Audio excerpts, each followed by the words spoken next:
अस्सलाम वालेकुम। I hope you all are doing great. और आज के इस वीडियो के अंदर आज इस वीडियो लेक्चर के अंदर हम जो टॉपिक डिस्कस करने वाले हैं वो है database first approach in ASP.NET core. तो हमने लास्ट लेक्चर के अंदर डिस्कस किया था कि हम ASP.NET कोर MVC के अंदर किस तरह से जो है वो कोड फर्स्ट अप्रोच की मदद से डेटाबेस कनेक्टिविटी कर सकते हैं। तो आज की इस वीडियो के अंदर हमारा फोकस होगा कि how we can use the database first approach. अब डेटाबेस फर्स्ट अप्रोच क्या होती है? बेसिकली डेटाबेस फर्स्ट अप्रोच के अंदर ऐसा होता है कि आपके पास डेटाबेस पहले से बना हुआ मौजूद होता है और आप जो है बाद में क्या करते हैं, आप बाद में जो है उसकी मॉडल क्लासेस जनरेट करते हैं। अगर आप MVC बैकग्राउंड से आ रहे हैं, ASP.NET MVC के बैकग्राउंड से आ रहे हैं, तो आपको पता होगा कि वहाँ पर ADO.NET एंटिटी डेटा मॉडल मिल जाता था, जिसकी मदद से हम क्या कर सकते थे, जिसकी मदद से हम मॉडल क्लासेस जनरेट करते थे। बट यहाँ पे थोड़ा सा जो है ना तरीका चेंज है, उसको हम सीखेंगे इस क्लास के अंदर। तो बेसिकली पहले मैंने यहाँ से एक प्रोजेक्ट क्रिएट कर लिया है। अब इस प्रोजेक्ट के अंदर हम स्टेप बाय स्टेप देखेंगे कि हम किस तरह से DB फर्स्ट अप्रोच का इस्तेमाल कर सकते हैं। तो उसके लिए आपने एक प्रोजेक्ट क्रिएट कर लेना है। प्रोजेक्ट क्रिएट करने के बाद आपका जो फर्स्ट स्टेप होगा वो ये होगा कि आपको मैनेज न्यूगेट पैकेजेस के अंदर जाना है और यहाँ पर आके entity framework core SQL server को इंस्टॉल करना है। यहाँ पे जब SQL लिखेंगे तो यहाँ पे आप लिखें कोर और उसको सर्च करवाएं। तो मैं इसके दरमियान थोड़ा सा एंटिटी की स्पेलिंग मैंने मिस्टेक कर दी है, एंटिटी।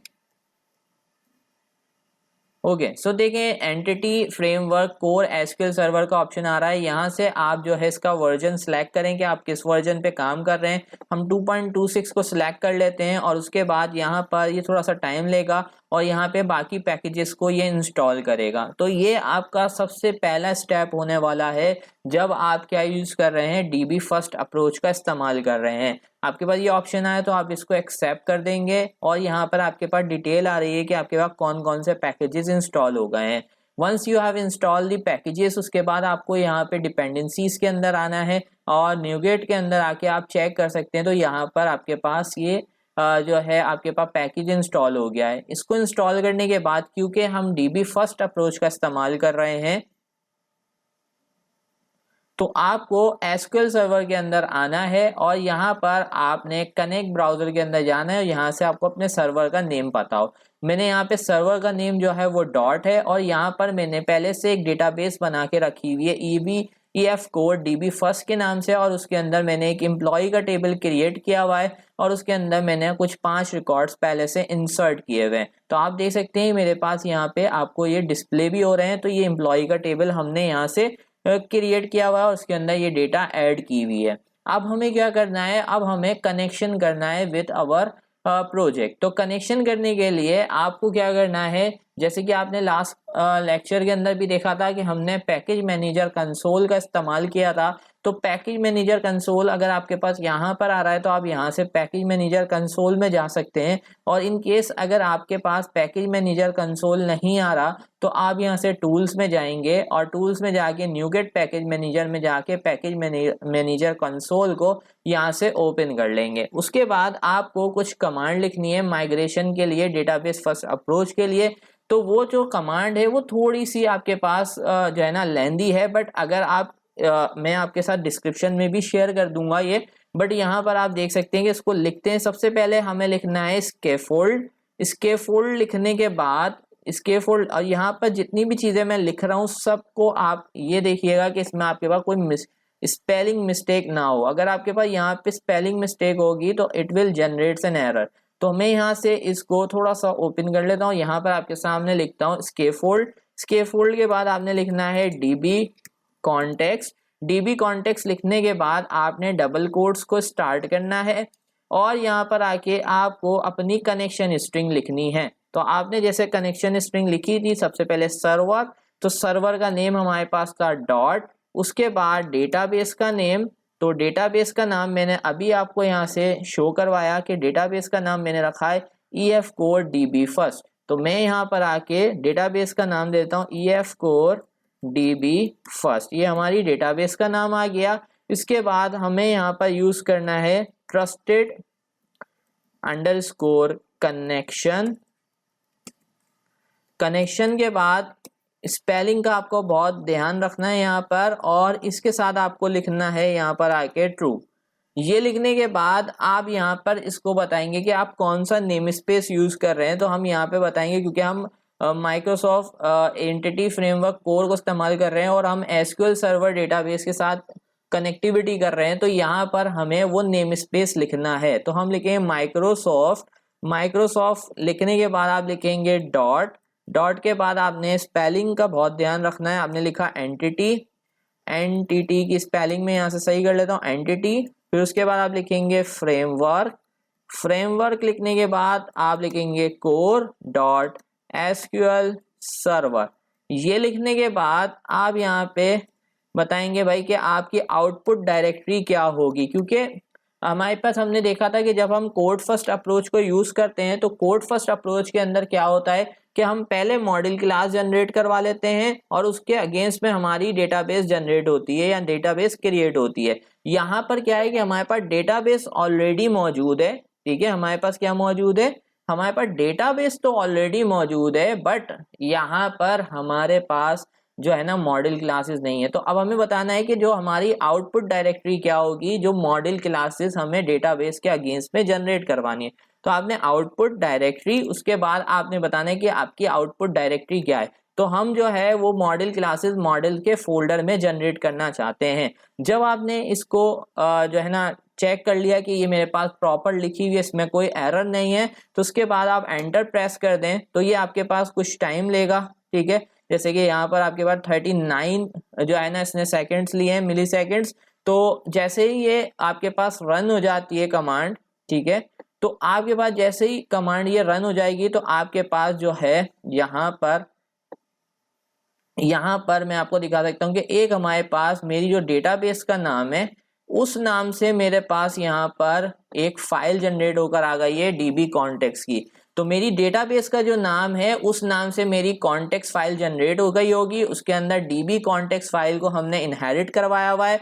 यहाँ पर हमने जो है वो ऐड करवाया हुआ है, क्या यहाँ पे हमने कंस्ट्रक्टर ऐड करवाया हुआ है। और यहाँ पर आप देखो तो यहाँ पर आपकी एम्प्लॉय क्लास की आपने रजिस्ट्रेशन कराई हुई है। जैसे कि हमने देखा था कि जब हम मॉडल जनरेट करते हैं तो हम कॉन्टेक्स्ट फाइल के अंदर आके उसका रेफरेंस जनरेट करते हैं, उसका ऑब्जेक्ट क्रिएट करते हैं। इसी तरीके से आप अपने मॉडल के फोल्डर के अंदर देखो तो एक तो आपकी कॉन्टेक्स्ट फाइल आई है और एक आपकी एम्प्लॉय की क्लास आई है। अभी आपकी एम्प्लॉय की क्लास मॉडल क्लास कौन सी है, जो का आपका मॉडल का टेबल है। तो यहाँ पे मॉडल का टेबल है, उसके अंदर आपके पास कितने कॉलम्स है, एक आईडी का कॉलम है, एक एम्प्लॉय नेम का कॉलम है, एक सिटी का कॉलम है और एक ईमेल का कॉलम है। तो हम अपने मॉडल क्लास में चलते हैं और देखते हैं तो हमारे पास यहाँ पर ये 4 कॉलम्स जनरेट हो गए हैं। तो ये हमारे पास प्रोसीजर है कि हमने क्या लिखना है। सबसे पहले ये वाली कमांड जैसे ही हम लिख लेंगे एसक्यूएल सर्वर वाली इसके फोल्ड करके, तो इसका मतलब क्या होगा कि हमारे पास यहाँ पे मॉडल क्लास जनरेट हो जाएगी। अब मॉडल क्लास जनरेट हो गई है, तो मॉडल क्लास जब हमारी जनरेट हो गई तो उसके बाद हमारा अगला स्टेप क्या होगा। तो हमारा अगला स्टेप ये होगा कि हमें कहाँ जाना है, हमें स्टार्टअप फाइल के अंदर जाना है। अब हमें कहाँ जाना है, हमें स्टार्टअप फाइल के अंदर जाना है। और स्टार्टअप फाइल के अंदर ये जो हमारे पास कॉन्फ़िगर सर्विसेज का ऑप्शन आ रहा होता है, इसके नीचे हमें इस कनेक्शन स्ट्रिंग को ऐड करवाना है। तो कैसे ऐड करवाएंगे, तो सबसे पहले आपको 2 नेम स्पेस यूज करने पड़ेंगे। एक तो माइक्रोसॉफ्ट डॉट आपके पास एंटिटी फ्रेमवर्क कोर को आपने ऐड करवाना है। इसके बाद आपको यहाँ पे यूजिंग अपने प्रोजेक्ट का नेम लिखना है, तो डीबी फर्स्ट कोर डॉट यहाँ से हमने मॉडल ऐड करवाए। इसके बाद यहाँ पर आके आप सबसे पहले एक वेरिएबल क्रिएट कर लें और उसको कनेक्शन स्ट्रिंग CS का नाम दे दें। और यहाँ से आप ये पैकेज मैनेजर कंसोल से अपनी कनेक्शन स्ट्रिंग को कॉपी कर लें और यहाँ पर आके आप पेस्ट कर दें। ठीक है, उसके बाद यहाँ पे आप सर्विसेज डॉट एड डीबी आपके पास कॉन्टेक्स्ट, ठीक है, यहाँ पर आपको डीबी कॉन्टेक्स्ट को ऐड करवाना है। तो आपकी कॉन्टेक्स्ट फाइल का नाम क्या था, हमने कहा भाई जो हमारी डेटाबेस का नाम था, ठीक है, डीबी फर्स्ट। और ये देख लो आपके पास EF code dB first context के नाम से ये आ गई है। ठीक है, अब इसके अंदर हमें क्या यूज करना है, यहाँ पे हमें ऑप्शंस लिखना है। ठीक है, इसके बाद हम यहाँ पे ऑप्शंस लिखेंगे। ऑप्शंस के बाद यहाँ पर आके हमने लिखा options dot use SQL server, और यहाँ पर क्योंकि हम एसक्यूएल सर्वर का इस्तेमाल कर रहे हैं तो यहाँ पर हमने यूज एसक्यूएल सर्वर लिखना है, और उसके बाद यहाँ पे हमने अपनी कनेक्शन स्ट्रिंग को पास कर देना है। तो इतना काम करने के बाद अब हम क्या कर चुके हैं, हम रेडी हैं कि हम अपने मॉडल के अगेंस्ट में जो है वो कंट्रोलर क्रिएट करें। तो अब हम आएंगे अपने कंट्रोलर्स के फोल्डर के अंदर, तो इसमें ऑलरेडी होम कंट्रोलर बना हुआ है but we will be using new controller. तो हम यहाँ से MVC controller with views and using entity frame वाला ऑप्शन यूज करेंगे, और यहाँ पे अपनी मॉडल क्लास का रेफरेंस देंगे कि हम कौन सी मॉडल क्लास यूज करना चाह रहे हैं, एम्प्लॉय की। इसके साथ हम यहाँ पे ये DB कॉन्टेक्स्ट फाइल यूज कर रहे हैं। इसके बाद हम यहाँ पे ऐड पे क्लिक करेंगे, हमारा स्कैफोल्डिंग का जो प्रोसेस है वो स्टार्ट हो जाएगा और हमारे पास हमारी जो है ना व्यूज और कंट्रोलर बनकर आ जाएगा। सो हमारे पास हमारा एम्प्लॉय का कंट्रोलर यहाँ पे बनकर आ चुका है, और जैसे कि मैंने आपको दिखाया था मेरे पास इस एम्प्लॉय के प्रोजेक्ट के अंदर मतलब एम्प्लॉय टेबल के अंदर पहले से ही कुछ रिकॉर्ड मौजूद था। तो अब हम इसको अपने प्रोजेक्ट को एग्जीक्यूट करते हैं और देखते हैं कि हमारे पास वो रिकॉर्ड पहले से फैच होकर आ रहा है या नहीं, क्या हमारी डेटाबेस जो हमने अभी मॉडल जनरेट किए हैं वो प्रॉपरली काम कर रहे हैं या नहीं कर रहे। तो यहाँ से मैंने जो है ना जो है एम्प्लॉइज के नाम से जो है वो कंट्रोलर क्रिएट किया है। तो हम यहाँ से एम्प्लॉइज लिखते हैं और हमारे पास हमारा इंडेक्स वाला मेथड जो है वो एग्जीक्यूट हो गया है, और यहाँ से आप देख सकते हो कि जो रिकॉर्ड मेरे पास यहाँ मेरी एसक्यूएल सर्वर डेटाबेस के अंदर मौजूद था तो वही मेरे पास यहाँ पर आपके पास आ रहा है। अब मैं यहाँ से क्रिएट न्यू कर लेता हूँ। तो मैंने कहा भाई मेरे पास एक और एम्प्लॉय है खालिद, और इसका नाम इसकी सिटी हम पास कर देते हैं कराची, और इसकी ईमेल हमने इस तरह से यहाँ पे पास करी, और मैं क्रिएट पे क्लिक करता हूँ तो मेरे पास खालिद नाम से एक और एम्प्लॉय ऐड हो गया है। और अगर मैं यहाँ से एग्जीक्यूट करके आपको दिखाऊं तो यहाँ पे खालिद का रिकॉर्ड आ चुका है। अगर मुझे इसको एडिट करना है, जैसे मैंने खालिद की स्पेलिंग गलत दे दी, तो मैं यहाँ पर आके इसको जो है क्या कर सकता हूँ, यहाँ पर मैं इसको सेट भी कर सकता हूँ। मैंने सेव किया तो आप देख सकते हो खालिद का डेटा यहाँ पे अपडेट हो गया। लेट सपोज मैं यहाँ से एक डिलीट करना चाहता हूँ स्टूडेंट, तो मैं डिलीट करूंगा तो मेरे पास यहाँ पे डेटा डिलीट भी हो रहा है।